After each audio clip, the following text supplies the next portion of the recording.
So now I'm going to lecture on Solomon. And I'm also going to show you the family tree of Saul, David, and Solomon, and the conclusion to the Google slide presentation. So the first book of Kings narrates David's last days in the reign of Solomon. Two sons, Adonijah and Solomon, are next in line for the throne. Nathan the prophet and Bathsheba intervene with David in favor of Solomon. Solomon ascends the throne while David is still alive. Solomon has both Adonijah and Joab executed. On his deathbed, David had recommended that Solomon kill them. At first, Solomon does well, building a temple as well as his palace. He loves the Lord and asks for wisdom to be a good ruler. At the same time, his search for power and wealth creates strife in Israel. He builds a fleet of ships and chariot cities. These projects are funded by heavy taxes and manned by forced labor, meaning slavery, and foreign workers. Nevertheless, Solomon is known as a wise man and enjoys peace and wealth. The Queen of Sheba comes from far away, possibly Yemen or Ethiopia, to meet him and to learn from his wisdom. Solomon has 700 wives of royal rank and 300 concubines. These marriages are mostly political alliances. Solomon's wives turn him to idolatry, and he is no longer faithful to the God of Israel. Solomon also oppresses his people with heavy taxes and forced labor. Jeroboam, a young man in charge of the forced labor, turns against Solomon and has to escape to Egypt. After Solomon's death, Solomon's son, Rehoboam, becomes king. Rehoboam ignores the advice of his counselors and becomes even more oppressive than Solomon, with more taxes and forced labor. 10 tribes revolt. Under Jeroboam's leadership as king, the 10 tribes break away. Joseph's sons are the ancestors of 2 tribes, Manasseh and Ephraim, and they form the northern kingdom called Israel. Jeroboam remains as king to the southern kingdom of Judah, which has absorbed the tribes of Benjamin and Simeon. Thus belongs the period of the next book, the second book of Kings, the time of the divided kingdoms of Judah and Israel. The book of the Bible attributed to David is the Psalms. It's a book of wisdom and poetry. Actually, there are several other various authors, including Solomon, who wrote some of the 150 Psalms. 3 books are attributed to Solomon: Song of Songs, which is said to have been written in youth, the book of Proverbs in his middle age, and Ecclesiastes in his old age. All 4 of these books are included in the books of wisdom, also known as the books of poetry in the Hebrew Scriptures. And now we'll turn to the conclusion of the Google slide presentation, which concerns Solomon. Solomon was the wisest man of his time and is said to be the wisest man who ever lived. He settled a dispute over a child by calling for a sword to cut it in half, knowing the real mother would never allow that. That is a very famous story that I would like for one of the groups in the class to really present to us. He also uttered 3,000 proverbs and is said to be the author of the book of Proverbs. He wrote 1,005 songs and is said to have authored some of the psalms we have now in the book of Psalms. He also loved science and philosophy. He discusses plants, beasts, birds, reptiles, and fishes with his colleagues, with his contemporaries. Now, there was an Israelite way of ruling that relied upon elders and upon the princes of the 12 tribes.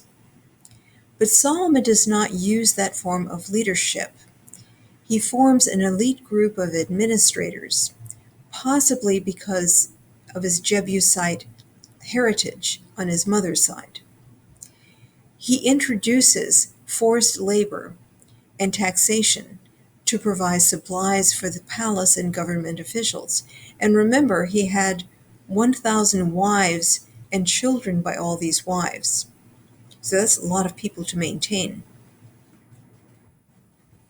God's warning at the time that the temple is dedicated is this: if Solomon and his descendants forsake the covenant, the temple will become a heap of ruins.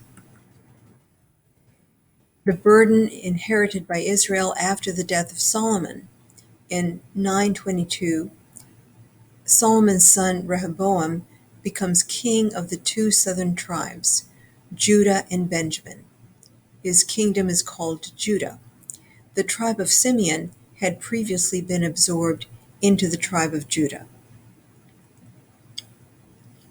Other problems were heavy taxation, idolatry, forced labor, and a split of the kingdom after the death of Solomon in 922 BCE.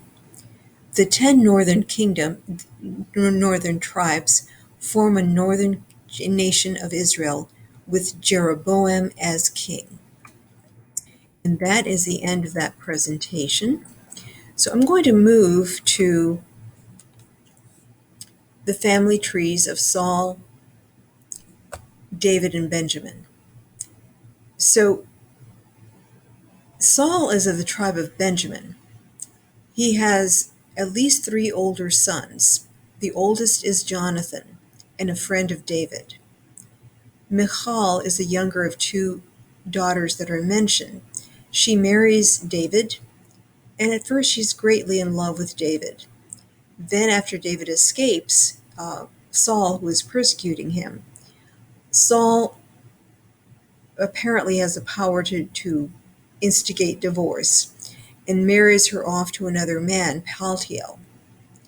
Then, after the death of Saul, when David becomes king, Michal is summoned back to David against her will and against the will of her husband, Paltiel.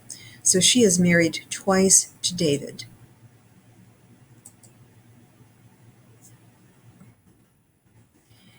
David and Bathsheba have an affair,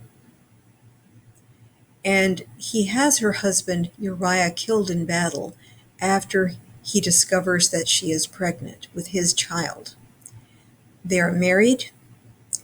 The first child dies, but later they go on to have 4 children. The oldest of those children is Solomon, and Solomon descends to the throne after the death of David. After Solomon's death, his son Rehoboam is heir to the throne. However, Rehoboam is rejected by the 10 northern tribes because he is extremely harsh to the people. Okay, so he's rejected by the 10 northern tribes for harshness, and he becomes the first king of the southern kingdom of Judah. David and his other wives have numerous children. Among those that are mentioned are Amnon, the oldest son, who rapes Tamar, his half-sister. Tamar is Absalom's full sister. She is not helped by her father David. Absalom avenges Tamar. He kills Amnon, and he himself is killed when he rebels against David. After the death of David, Adonijah, another son, becomes Solomon's rival to the throne. even though David has announced that Solomon will be king, and Solomon, in fact, is anointed king while David is still alive. So after David's death, Solomon has Adonijah killed for treason. In 922, Solomon dies. Rehoboam is rejected by the 10 northern tribes for his harshness. The 10 northern tribes seceded to form the northern kingdom of Israel. Jeroboam becomes the first king of the northern kingdom of Israel, and Rehoboam is left with the southern kingdom of Judah. Through all of this, you have the prophets, 1 Samuel, and then you have Nathan, and there are other prophets as well. But these are the main prophets. And there are other prophets in the time of the divided kingdom as well. And they all speak God's truth to all. They are not fortune tellers or soothsayers. They are men and women who represent God's will, God's truth for all people. All must obey God's commandments, including the king. The king is not above the law.